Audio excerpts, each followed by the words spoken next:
Welcome back to city news. ఏపీఎస్ఆర్టీసీలో ఉద్యోగ విరమణ పొందిన పలువురికి సన్మాన కార్యక్రమం నిర్వహించారు. తెనాలి ఐతనగర్ కళ్యాణ మండపం నందు నిర్వహించిన ఆత్మీయ సమావేశంలో నేషనల్ మజ్దూర్ యూనియన్ అసోసియేషన్ ఆధ్వర్యంలో ఉద్యోగ విరమణ చేసిన సుధాకర్ రావు, గోపాలరావు, శంకర్రావు, ఆనందరావు, జగన్మోహన్ రావులను ఘనంగా సత్కరించారు. ఈ కార్యక్రమానికి ముఖ్య అతిథులుగా ఎన్ఎంయు రాష్ట్ర అధ్యక్షులు రమణారెడ్డి, ఎన్ఎంయు రాష్ట్ర ప్రధాన కార్యదర్శి శ్రీనివాసరావు, రీజనల్ మరియు తెనాలి డిపో గౌరవ అధ్యక్షులు కన్నెగంటి మురళీకృష్ణ, రాష్ట్ర నాయకులు శ్రీనివాసరాజు, మోహన్, రవీంద్రారెడ్డి, బాపట్ల రీజనల్ కార్యదర్శి తులసి శ్రీనివాస్, రూరల్ అధ్యక్షులు ఈశ్వర్, రీజనల్ చైర్మన్ సుబ్బారావు, వివిధ డిపోల అధ్యక్ష కార్యదర్శులు, సభ్యులు అధిక సంఖ్యలో పాల్గొన్నారు.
రకరకాలుగా మన ఆర్గనైజేషన్కు ఉద్యోగులకు సేవలు అందించినటువంటి బాబురాజుగా సుపరిచితులు సుధాకర్ రావు గారికి, అదేవిధంగా ఈ నెలలో రిటైర్ అయినటువంటి గోపాల్, శంకర్, ఆనందరావు గారు, జగన్ గారు, వారికి కూడా రాష్ట్ర కమిటీ తరఫున, మీ తరఫున, మా తరఫున హృదయపూర్వక పదవీ విరమణ శుభాకాంక్షలు తెలియజేస్తున్నాను.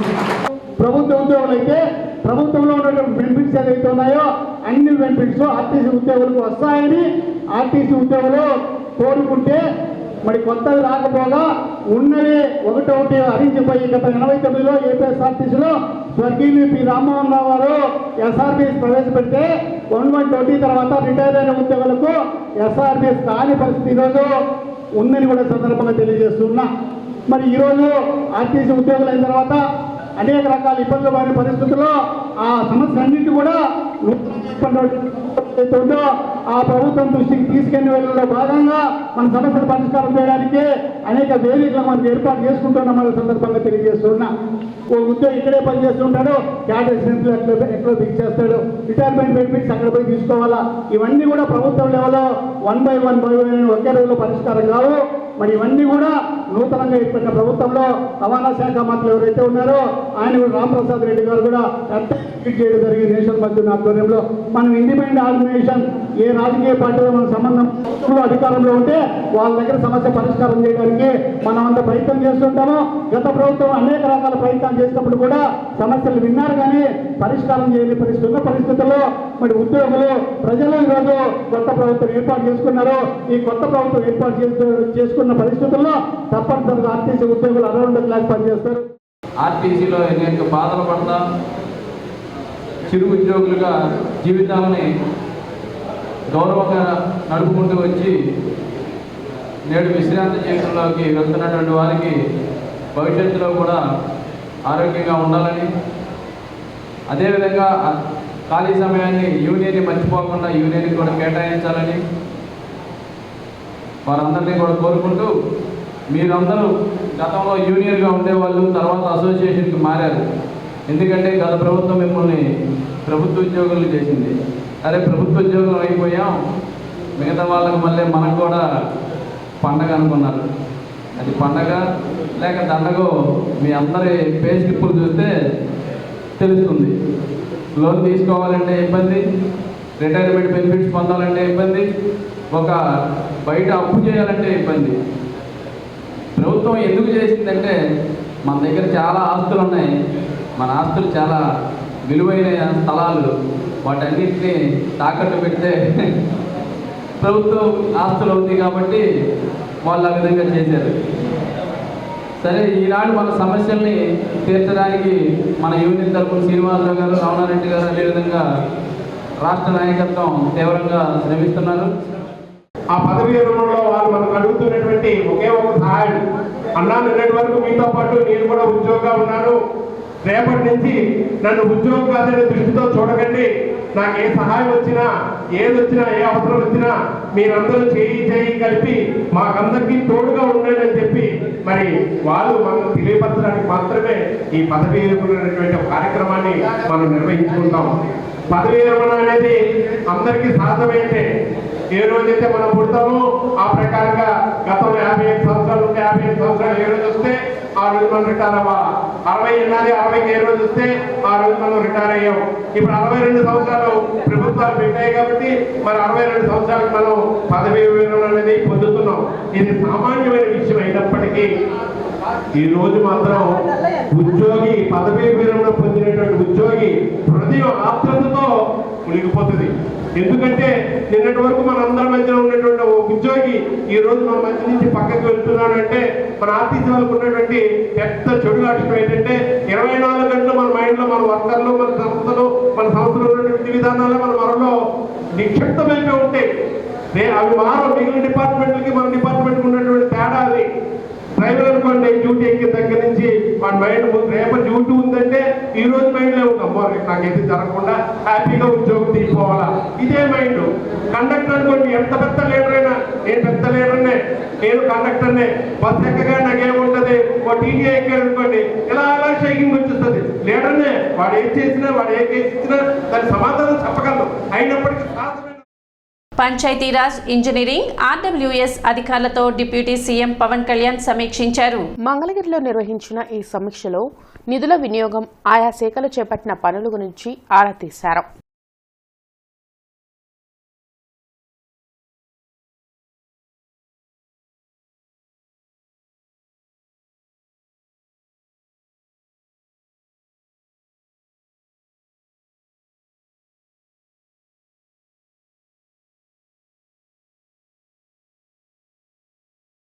ఉండవల్లిలోని నారా లోకేష్ ప్రజా దర్బార్కు రాష్ట్రం నలుమూల నుండి బాధితులు క్యూ కడుతున్నారు.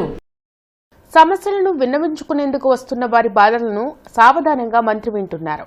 వాటి పరిష్కారంకు తగు చర్యలు తీసుకుంటామని బాధితులకు భరోసా కల్పిస్తున్నారు. వైసీపీ నేతలు భూ కబ్జాలు, సంక్షేమ పథకాల అమలు, ఇతర సమస్యలపై ప్రజా దర్బార్లో ఫిర్యాదులు అందాయి.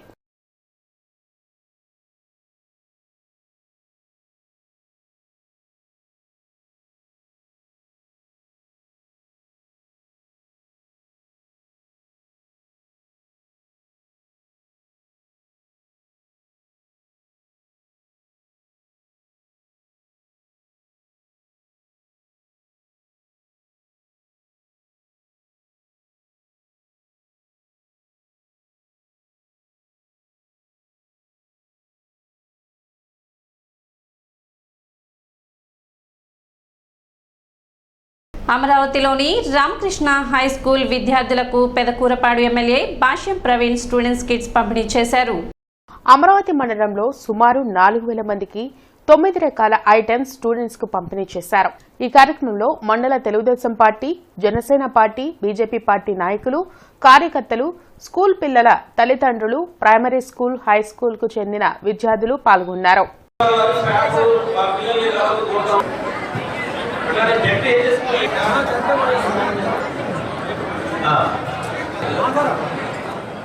సిటీ న్యూస్ ముగించే ముందు ముఖ్యాంశాలు మరోసారి.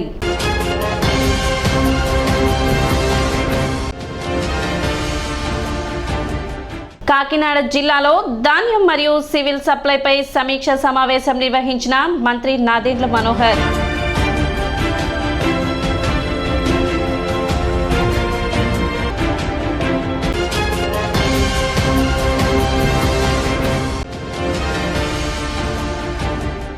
కాంగ్రెస్ పార్టీ ఆధ్వర్యంలో బహుభాషా కోవిదుడు స్వర్గీయ పివి నరసింహారావు జయంతి వేడుకలు.